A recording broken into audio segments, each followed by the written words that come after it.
In yet another first for me, I had made an online order from Lashinbang, which claims to be Japan's biggest second-hand store. It's a companion figure to the Beatrice figurine I reviewed last week, of which links to that video are in the description below. This is the B price figure of Emilia from the Bandai Banpresto Re story to be continued Ichiban Kuji. That's based on the Re Starting Life in Another World light novels or anime adaptation. Lashinbang's rating system doesn't seem as structured and detailed as Amiyami's, with its condition labeled as just unopened, at least from the website I bought it from. Before proceeding to the actual unboxing itself, let's do the customary box art inspection of this Ichiban Kuji B price figure of Emilia, who is the main heroine in the ReZero universe. Right off the bat, you will notice Emilia through the front see-through window, as well as the vivid violet color that covers most of the box. In small letters after Emilia's name is the alternative title, that is Re-Life in a Different World from Zero. Having a see-through window at the front is a common feature found in most Ichiban Kuji price figures. Here we can see Emilia through that window. Her box art design is similar to Beatrice's in terms of the diamond shapes, but they differ in color scheme, alternating between light and dark violet. At the top we have another window, a design similar to the one we saw for the Beatrice Ichiban Kuji price figure. Anyway, let's go ahead and open up the box now. Lashinbang states the condition as unopened, so I guess it's no surprise the tapes sealing the box are still there. Let me just cut them now. Usually for figures with visual access to the figure inside, I can ascertain the condition without opening it to check inside, so I usually leave the tapes intact. For figures contained inside a closed box, I'll remove the tapes like I did and do a quick check for damage prior to an official unboxing, which I'm doing now. Emilia, like Beatrice before her, is encased within two sturdy plastic blitters and further covered with clear plastic wraps for additional protection, all of which we'll remove now. Just a little backstory as I unwrap Emilia. In the ReZero series, she is the main heroine and love interest of Subaru, the protagonist. As a half-elven woman with silver hair and amethyst blue eyes, she bears a resemblance to the Witch of Envy, who destroyed half the world 400 years earlier, thus faces prejudice and discrimination from people around her. Now, it's best to be careful when you're removing the plastic wraps from around Emilia Ichiban Kuji figure. Rushing through this simple task may cause the plastic wrap to snag onto a fragile part and break it. So be patient, take your time as I'm doing here, and you'll soon have Emilia free from the protective plastic. Rather than be annoyed by the seemingly overprotection the figure is receiving, let's be thankful Bandai actually took the trouble to prevent damage from occurring in the first place. Now, apart from Emilia herself, there's also the base she stands on, which looks similar in design to Beatrice's base, but with some differences, as I'll elaborate on when we do a close-up look at the figure. But before we do that, I'll have to zoom in closer to the figure so that the details show up better in camera. We are now zoomed in for a better look at Emilia and all her details. It's a figure I've been looking for in the aftermarket for a while now. That is Emilia in her iconic purple, violet and white dress with the gold hawk symbols that denote Roswell Matters family crest. I believe she wears that symbol because Roswell is supporting her claim to the throne. While there is a strong resemblance between the figure and its anime counterpart, there is one discrepancy that makes it an imperfect likeness, which I'll touch on later in this video. That being said, everything else about this Ichiban Kuji figure is fantastic, from the details on the dress to the accessories she's wearing and holding. For example, the green stone pendant on her necklace and the blue green stone on her left hand and its accompanying special effects. All this attests to the attention to detail that makes the character who she is. And there's more, like the white rose with the purple ribbon bow on her hairband to the gold hawk symbols on the purple sections of her oversized sleeves, as you can see here. Overall, the paint job on this Emilia figure is extremely clean, albeit one with a simple color scheme that's predominantly white, with purple frills and trimmings as well as the gold on purple hawk symbols. And as far as I can tell, there are no visible shading on the figure's paint job. I don't really count the painting on her hair as shading, as it's just layers of paint on a clear part with the tips of her hair left unpainted to look like highlights. So that's a once-over of the figure. Let's check out the base now. It's different from Beatrice's base in that it has violet patterns on its circumference, with a snowflake motif occurring at regular intervals. Anyway, let's attach Emilia to the base now. Attaching Emilia to her base is an almost non-event, seeing that it involves a simple pack and hole joint system. The only things you should be aware of are to properly align the packs to the holes and vice versa, and to be mindful and careful if excessive force is needed, lest you break fragile parts near the joint system. It's easier to do the alignment process when you have a clear, transparent base to work with, as is the case here. But that's not always the situation, so when, for example, the base is opaque, when in doubt of how well you have aligned the packs to the holes, always proceed slowly, or you will break something, I almost guarantee it. Sometimes it also helps to not push two parts together with just your hands as support. Instead, try using the table for support and push the figure downwards onto the base, like I'm doing now. Each case is unique, so as long as you follow the two-step process of first proper alignment, then proceeding with mindfulness and controlled force, you should be okay.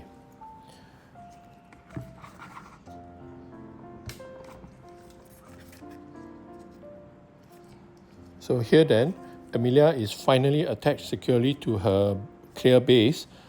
Let's move on now to the full 360 degrees view of the Re-Zero story to be continued Ichiban Kuji prize figure of Emilia. As prize figures go, this is the best one yet of Emilia in her iconic purple-white dress with the gold hawk emblems. And while there are better versions of her in this iconic dress, they are mostly upper-tier painted scale figures of a bigger size and, needless to say, much more expensive. Be that as it may, this Ichiban Kuji prize figure of Emilia is still impressively sized, standing at about 19 centimeters in height as measured from the bottom of her feet to the top of her head. She's about 1/10 scale and is appropriately scaled in that she is taller than Beatrice's figure from the same Ichiban Kuji, that is, Re-Zero, story to be continued. Emilia has a semi-dynamic pose in that while she is adopting a straightforward standing pose with one foot ahead of the other and her arms spread out at her sides, everything else hints at dynamic movement. It seems like she's stepping into the power of the glintstone, that is the blue crystal floating above her left hand, and is causing the wind to whip at her hair and clothes. So the sense of dynamism is conveyed by her hair and clothes fluttering around her. It's important to note that the predominantly white dress with purple frills and trimmings looks deceptively plain. It is anything but. The sculpted and painted details on her dress, from the folds and creases to the eye-catching gold hawk emblems on her enlarged sleeves, are but some examples of the fine details that make it a dress recreation of the highest quality. Of course, the dynamic movement of the dress helps too. As I had alluded to earlier, a discrepancy in a facial detail results in an imperfect likeness. Don't get me wrong, it's good, just not perfect. In the anime adaptation, Emilia's eye color is largely purple with light blue irises. Here they look like violet eyes with light green for the irises. It might seem minor, all things considered. After all, the rest of her face does bear a strong resemblance to Emilia. Yet the eye color mismatch seems like a wasted opportunity, and it fits the feeling that something is a bit off in the likeness department. One particular detail that impressed me greatly was the way the glintstone was sculpted to look like it's floating on her left hand while smoke swirls around the blue stone. This means Puck, the spirit she is contracted with, is being summoned with magic, which lends credence to the way her hair and clothes flutter around her, because as we all know, summoning magic always leads to wind being generated. Now other, less prominent but equally fine details are also found on this figure. From this slightly top-down view, one such detail that pops into view is the beautifully sculpted white rose with purple ribbon bow adornment on her hairband, which itself looks to have intricately sculpted details that look like tiny roses. And having gotten a closer look at her hair, I did notice some shading on it after all, with certain parts of her long hair being given a heavier application of violet hues as a shadow color for her silver hair. The ends of her hair were left unpainted, so the clear plastic serves as highlights. Yet another great detail to behold is Emilia's necklace with the green pendant. It's an iconic piece of accessory that is essential to her character makeup. That, the purple-white dress, the rose ribbon bow on her hair, the blue glintstone, all these are details that come to mind when one envisions Emilia, the main heroine or female protagonist in the world of Re-Zero. Actually, there is one more detail to check out in a close-up view that's iconic to Emilia, and that's the gold hawk emblems on the back of her oversized sleeves. These emblems, as mentioned earlier, are the family crest of the backer of her claim to the throne of the Dragon Kingdom of Lugunica. I love how clean the paint job of the gold hawk emblems are against the purple background, and the use of a gold metallic hue is a great choice for two reasons. Not only is a yellowish gold hue a complementary color to purple, but the fact that it's a shiny metallic hue makes the emblems really stand out. A lack of shading on Emilia's dress isn't much of an issue here, and it's mitigated by the fine sculpted details on show instead, which on the whole accurately recreates her iconic dress, except in places where plain trimming replaced frills at her waist area. The plain unshaded whites of her dress belie the intricacies inherent on her dress in the form of beautifully sculpted folds and creases. Meanwhile, on the lower section of the figure, both of Emilia's legs are covered by white thigh-high boots that end with purple trimmings at the top end, while the bottom end of her boots have a purple lining near the sole. In a way, the plainness of the thigh-high boots allow the gold hawk emblems, which are around the same level, to take center stage.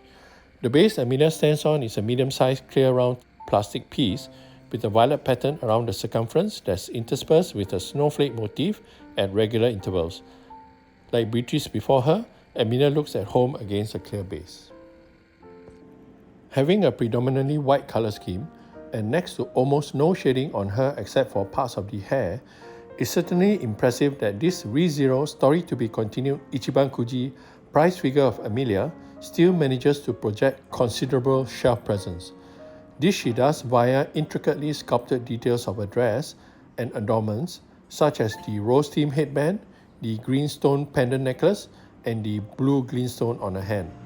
Meanwhile, having magical energy swirl around that blue greenstone, as well as Emilia's hair and clothes fluttering around her, helps invoke a sense of dynamic movement to a figure in a standing pose.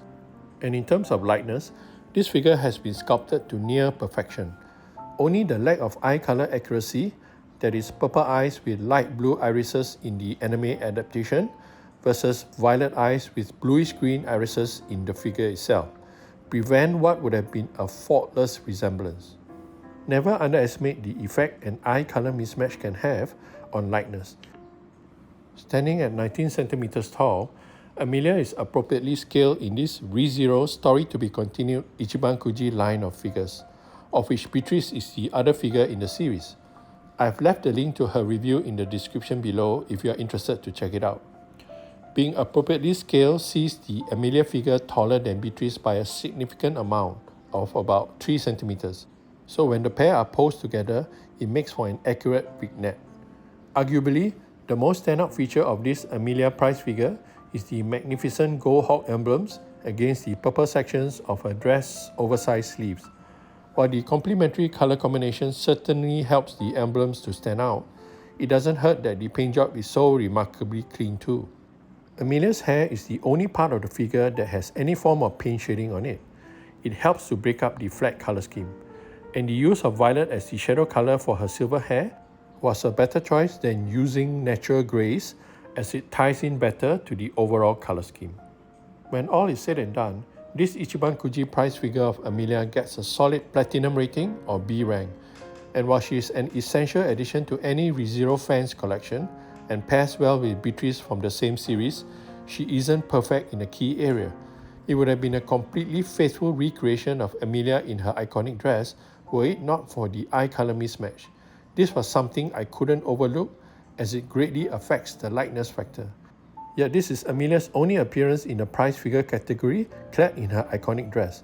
That alone makes her a rare and sought after figure if you are a ReZero friend. Anyway, that's all for today. Thanks for watching, be well and be happy.